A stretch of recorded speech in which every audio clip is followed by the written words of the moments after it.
Right, blessings, everybody. This is Saoirse doing another video book review for Pagan Pages. And this time I am very pleased to be reviewing Animal Medicine, a Grandissimo Guide to Shapeshifting, Journeying, and Connecting with Animal Allies. And this is by the very prolific Erika Buenaflor with her master's degree. Now, the wonderful thing about Erika is she has her foot in the spirit realm and in the material realm. She is college educated, and she has also been studying with elders of the Hispanic tradition of Grandissimo.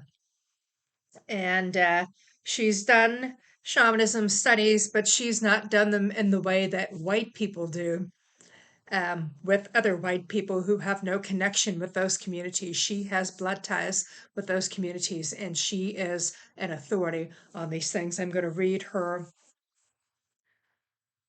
wonderful biography here.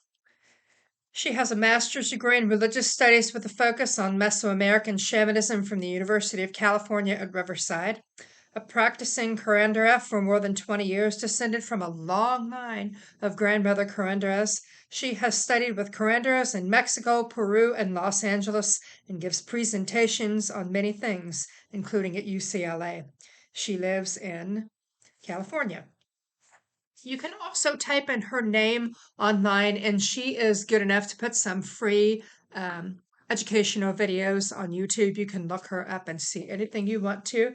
This is a 2021 publication, and it's published by Bear and Company. It is 201 pages. And what this book is about, it includes an A to Z dictionary of 76 spirit animals. What this is about is how we can connect with the spirits of animals and how they influence us in our daily life as spiritual people. So I'll do a little reading for you. First, this is her introduction. The people of ancient Mesoamerica largely understood the fauna around them to be related to and manifestations of the sacred in the cosmos. Animals were thought to serve as messengers or agents for deities or other supernatural beings, connected people with a particular deity or sacred phenomena, and provided omens. Lay people, fishermen, hunters, and farmers engaged in ritual animal invocations to ensure success in hunting and fishing, prevent animals from doing damage to their fields, and deter ants from certain areas and actions. Diviners, shamans, and healers interpreted the appearance and actions of animals in the physical world and in dreams to assess and determine numerous kinds of everyday situations. Animals were also prominent in the people's myths and legends and served as models and metaphors for their social and natural worlds in symbolic discourse. Isn't this so wonderful, the way that her writing flows? It's just so interesting. You get a lot of history packed into there, but it's done in such a way that it's not dry. I just really love that. A little bit more from the introduction. It is important to note that per the ethnographic records, a good majority of ancient healing practitioners practice magic, divination, seeing, and journeying into non-ordinary realms, and even physical shape-shifting, blurring the lines between brujeria, witchcraft, and shamanism. As a curandera, I routinely practice magic, divination, healing, and trance journeying, as did my mentors. Consequently, I feel the term curandera is more useful in describing these practitioners, as it is more common and accepted that curanderas are skilled in diverse areas that are associated with both shamanism and witchcraft. So she lays it all out on the line, her entire philosophy, and the main topic of this book is about the spiritual connection that the Mesoamericans had, and some of whom today have, with animals. Now we're going to talk about the breakdown of the book. She talks about how to contact animals and medicine in the non-ordinary realms. There was much more pervasive and resilient understandings throughout ancient Mesoamerica of the characteristics and attributes that were connected an animal to a non-ordinary realm and vice versa to a cardinal space. learning and connecting with animals in their symbolic habitat. The non-ordinary spirit realms is a very effective way of developing spiritual connections and symbolic communication systems with our animal spirit guides. And there are different sections of the book where she talks about different ways to do that. She talks about going into trance. You hear things, you do breath work, you can stimulate your acupressure points, and just doing a lot of meditation. You can go into an excitatory state of shamanic dance and movement. She talks about the animals of sky, the animals of earth, and then the animals of water, then contacting the different kind of animals, different ways to do that. You use conscious breathing and you stimulate your third eye. She talks about activating the crown chakra to do that and going through your sacred heart. And then later on in the book, she talks about shape-shifting. Now, those of us who practice Wicca or other forms of neo-pagan witchcraft know we can't shapeshift into a cat or a rabbit and go eat the neighbor's crops the way that people said that we could during the witch trials. But she talks about more of a spiritual shapeshifting with them, getting in touch with them, taking on their characteristics, letting them guide you. And then there is a bit of talk about physically shape-shifting and different techniques that she suggests for doing that. Another thing she talks about is joining shape-shifting.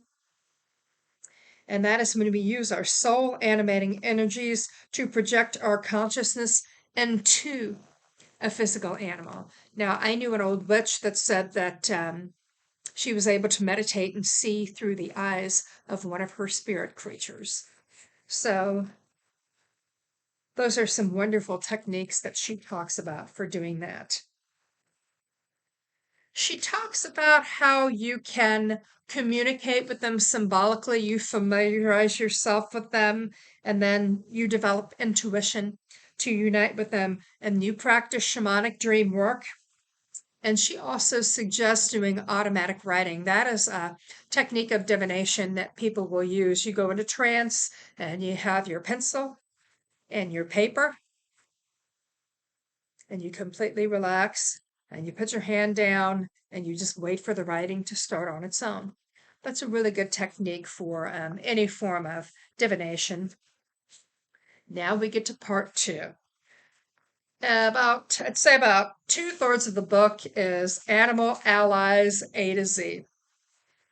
And she talks about the mythologies, spiritual and shape-shifting medicine, and symbolism. So I'm just going to pick a couple of these and read. The dove. Doves were known to help strengthen trust and love in relationships. The partner they first mate with is the partner they stay with for life. When either of them dies, the other is known to cry and watch over their deceased partner by visiting the place where they died. The Central Mexicans believed that eating a dove's cooked flesh would help jealous partners forget their jealousy, strengthening their bonds and relationships. They are from the upper world of the sky. Spiritual and shape-shifting medicine ascribes to devotion, faithfulness, love, and peace, and the symbolism meanings are: reflect on the need to forgive anyone you feel may have wronged you and release any heaviness weighing on your heart and soul. Be gentle with yourself and engage in activities that emulate self-love and self-care. Find new ways of expressing your love and appreciation to the special people in your life, and you will in turn be open to receiving more love. And then, peace, understanding, and forgiveness are on the horizon in a prior relationship where there was a falling out. So that's her entry about the dove. She goes on to write about more animals. The owl. That's one that a lot of pagans are very familiar with, and this is a bit of a longer entry, so I'm just going to read part of it. And Camcotus, the principal Yucatec Maya death deity, Yum Samil, is painted as half owl and half human. And Popol Vuh, when underworld maiden Zikek is cast out from the underworld due to her pregnancy, She convinces the owl, messenger of the underworld, to spare her. The owl leads her to the surface of the earth, where she eventually gives birth to the hero twins. There's a little bit more lore about that. Spiritual and shape-shifting medicine is a virtue, wisdom, courage, and magic. And then some of the symbolism meanings are: your intuitive prophetic gifts are being awakened. Notice how they're making themselves known to you. Pay attention to the messages that are coming forth from your unconscious and subconscious via dreams, meditations, trance journeys, and daydreams. There's something unresolved that needs your attention. And it goes on to talk about many more wonderful animals. She's got notes and a bibliography in the back. I do recommend this book, especially if you're going to do work with spirit animals. Also, if you have students and you're trying to learn about the Mesoamerican belief system, this is a very good book. And as I said, she's not just somebody who went and read a bunch of stuff and declared herself as an authority. She knows people from generations ago, and each generation has been teaching the next generation, but she's also gone to modern university, and she is combining those two very important forms of education and educating other people. So that's certainly a blessing. Well, I do recommend this book, and you can get your very own copy from bearandcompanybooks.com. And this has been Saoirse with Animal Medicine, another video review for Pagan Pages. Blessed be.